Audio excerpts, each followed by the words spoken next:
Varicose veins కి సరైన చికిత్స కోసం సంప్రదించండి ఎవిస్ హాస్పిటల్. నమస్తే రమగారు. నమస్తే రమగారు, స్నానం చేయకుండా ఎలాంటి పనులు చేయకూడదు? చాలా చేయకూడదు. చాలా ఉన్నాయా? ఓకే. చాలా చేయకూడదు అంటే ఏమేం చేయకూడదు చూద్దాం. సినిమాటిక్గా కొన్ని వ్యవహారాలు నడుస్తూ ఉంటాయి జయ. ఊళ్ళల్లో ఓ రకం చాలా పనులు అయ్యాక కానీ ఊళ్ళో కొన్ని కొన్ని కొన్ని కమ్యూనిటీస్లో స్నానాలు చేయరు, వంట కూడా అయిపోతుంది, తర్వాత స్నానం చేస్తారు.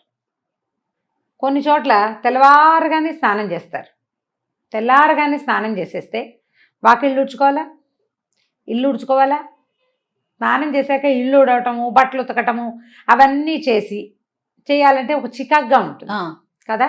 పొద్దుటి పూట కొన్ని ప్రత్యేకమైన పనులు, వాకిలి ఉడిచి ముగ్గేసుకోవటం, వాకిలి ఉడిచి ముగ్గి నీళ్లు చల్లటం, లేదా వాకిలి వరండా కడుక్కోవటం. పని మనిషి చేస్తుంది అనుకో, బాధే లేదు, పనమ్మాయి వేస్తుంది, ఎప్పుడో చేసేస్తుంది, ఓకే. లేకపోతే మనమే చేసుకోవాలంటే వాకిలి ఉడిచి ముగ్గేసుకోవాలి, నిద్ర లేవగానే బ్రష్ చేసుకోవాలి. ఈ బ్రష్కి ముందా వెనక అనేది మీ చాయిస్.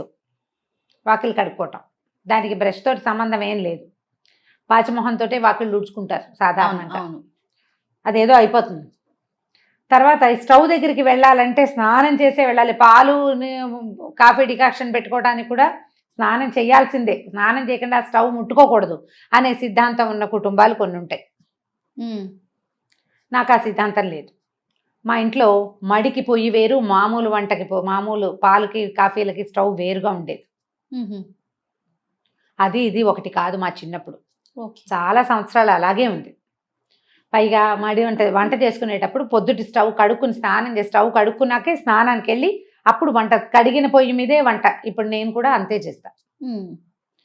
స్టవ్ వంటకు ముందు స్టవ్ తుడుచుకోవటం నాకు అలవాటు. ఇప్పుడు ఇలా సిద్ధాంతంగా చెప్పలేకపోతాం.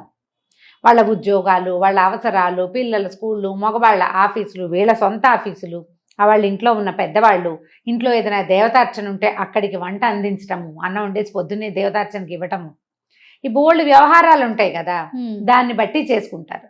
స్నానం చేయకుండా దేవతార్చన చేయకూడదు, దీపారాధనలు చేయకూడదు, దేవాలయానికి వెళ్ళకూడదు, ఇతరుల ఇంటికి వెళ్ళేటప్పుడు స్నానం చేయకుండా వేరే వాళ్ళ ఇంటికి వెళ్ళకూడదు. మనం పక్కింటికి కాఫీ పొడప్పుకి అయితే పర్వాలేదు, ఓకే. కాఫీ పొడప్పు అయితే, కాకపోతే పొద్దునే వాళ్ళు ఎవరైనా పిలిచారు, వాళ్ళు స్నానం వచ్చాక చేద్దామని వెళ్ళకూడదు. వాళ్ళ ఇళ్ళ నుంచి వచ్చి స్నానాలు చేయకూడదు, అది తప్పు. ముచ్చట్లకి అట్లా వెళ్ళకూడదు అంటారా? ముచ్చట్లకైనా, ఏదైనా తాంబూలం తీసుకోవటానికైనా, ఎవరైనా గబుకొని మనకు అవసరం వచ్చింది ఏదో తెచ్చుకోవటానికైనా, ఒట్టి కాఫీ పొడి గురించి కాదు, కాస్త పెద్ద వ్యవహారాలు. ఎండెక్కాక స్నానం కాకుండా కొంచెం పొద్దెక్కక ముందే స్నానం చేయటం మంచిది. ఎవరైనా కూడా ఆరోగ్యం. బయటికి పనుల మీద వెళ్ళే వాళ్ళు స్నానం చేసి వెళ్ళాలి ఖచ్చితంగా.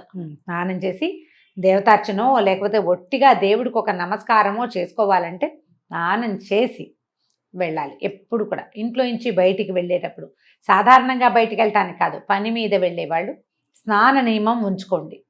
ఒకవేళ మీకు అలాంటి నియమం లేనట్టయితే దీన్ని యాడ్ చేసుకుని చూడండి, మంచి పాజిటివ్ రిజల్ట్ కనపడుతుంది.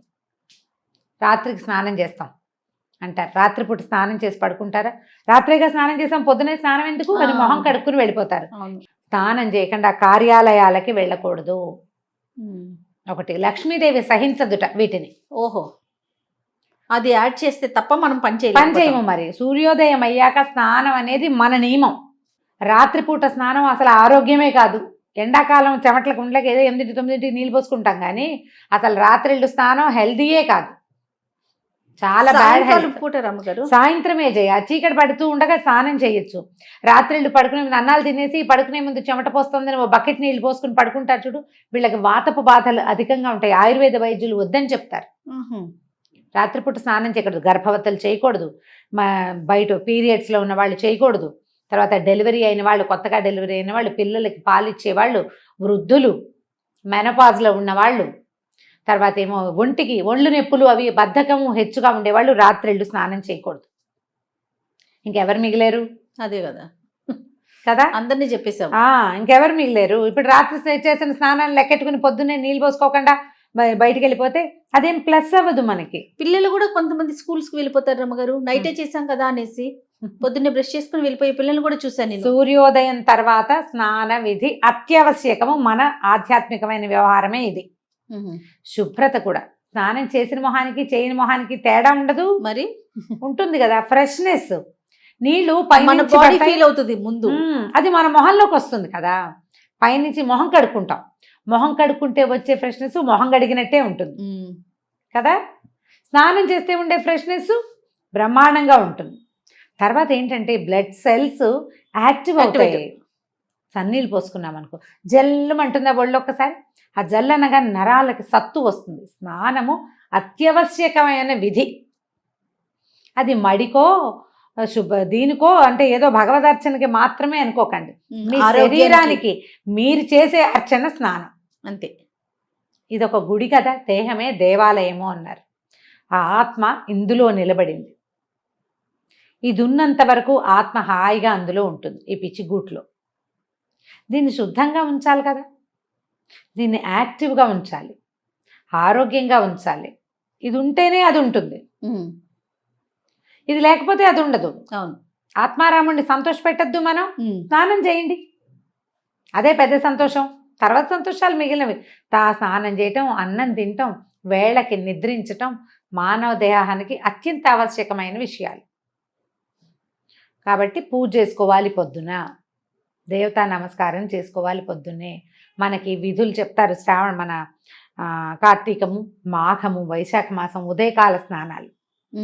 కనీసం ఆ 3 నెలలు 2 నెలలని చేసేయడమంటారా నాయన అని ఇలాంటి వాళ్ళు ఉన్నారండి. ఆ 2 నెలలు ఖచ్చితంగా పెట్టారు.